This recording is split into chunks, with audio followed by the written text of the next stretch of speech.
this game afloat. Let's go! Where it's sink or swim. You gotta catch that. Where the balls fly. And where feet are never supposed to touch bottom. Hey, hurry up! Remember what we talked about yesterday. The Fontana Steelers water polo team has had its medal testing. Year after year. We've had 7 straight championships. And for years, their road to winning Yeah, this is our pool. How does it look? has been roughly paved. It's not in the best condition. As you can see, the floor is tearing up here and there. Here, the filter and heater continually failed sinking practice for months. So it's pretty old. This 70-year-old pool isn't even regulation width. Have to be treading water all the time. Yeah, constantly treading. And it's not regulation depth. And I hit the floor all the time. I kick the floor. That means both in and out of the water. So you guys can't even train correctly when No. the pool's not deep enough. No. No athlete here can put their best foot forward. And this makes a big difference, huh? Yeah, it does. You know, we get blisters here all the time on our hands and our feet just because of this deck. And while their concrete deck crumbles, needing millions of dollars in repairs, it's also blistering to know that just 3 miles away, Grapeland Elementary is floating a brand new foundation. All the way back. Shoveling in $9.5 million to trowel, move, and brush up floors for 8 new classrooms. Districts have more money than Yeah. Fontana does. Is that fair? It's not. It really isn't. Is it fair that other schools should have better facilities? No, and it's not. It does get a little disappointing at times for them, for sure. Why do you think that is?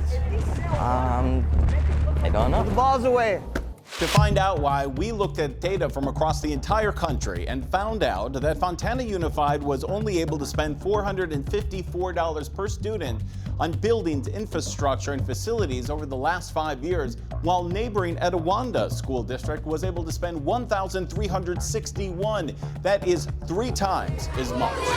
That directly correlates to community wealth. In Etiwanda, only 37% of students qualify for federally funded lunch. In Fontana, that number is much higher. Fully 84% of students in Fontana need that financial help.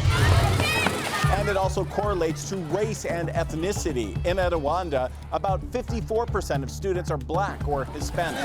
But here in Fontana, more than 92% of students are Black or Hispanic. Fontana serves mostly Hispanic, very low-income population. But the fact that their kids go to schools that are so underfunded is, I think, something we should all be outraged about. Dean Pedro Noguera studies educational inequities at USC. All schools are not equal when it comes to funding, are they?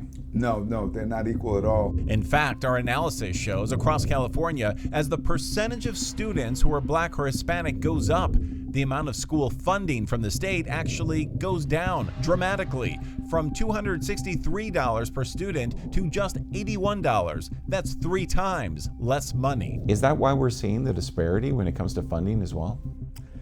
It's related. Is it racist? Is it racism? It's, I call it structural racism. Structural racism, what it tells you, it's not about the intention of the policymakers, but because it's built into the way we have funded schools historically and continue to do so, it perpetuates racial inequities. The inequities here in Fontana have persisted for nearly 100 years. This is original flooring since 1927. Students just started class again here with warped and nail-riddled floors, exposed cables, and broken fountains. There's a lot of work to be done. It's about $1 billion or $1 billion. more just to do maintenance. Can Fontana afford that? No, we don't have $1 billion.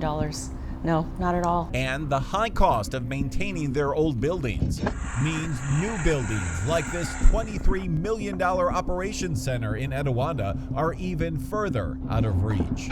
The data shows Etiwanda spends about 1/3 less on maintaining old buildings compared to Fontana. So that lower maintenance cost allows you to be more successful, doesn't it?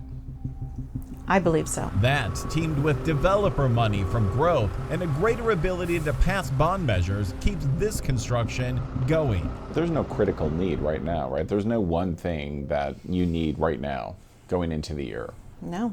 You guys you're in pretty good shape. We're in pretty good shape. But that construction keeping them in good shape seems a world away. 95 years of walking in these classrooms. To those walking warped floors here, only 3 miles down the road. No, it doesn't seem fair, and it seems a little, I don't know, sad for our kids that a few miles away, they're able to spend more money on improvements than we are. Shouldn't every student have the same opportunities, have the same facilities when they're in school? The way the funding is allocated and the way that we're able to utilize them to make sure our students receive the best isn't equitable. And we have separate but unequal facilities throughout this country. It's disturbing because it sends a message to the children and their families and the educators who work there that these kids aren't as important. Do you think those students are going to perform at a lower level? I know that the pattern is yes, they will tend to. It's why students themselves are diving in, Bothersome to many of our teams and very taxing. pleading for help. It's very important that we get the pool remodeled. All of them knowing that tiny ripples here Juliet, did you hear me? could create big waves to lift everyone's academic game. You think you're getting a fair shot with this pool?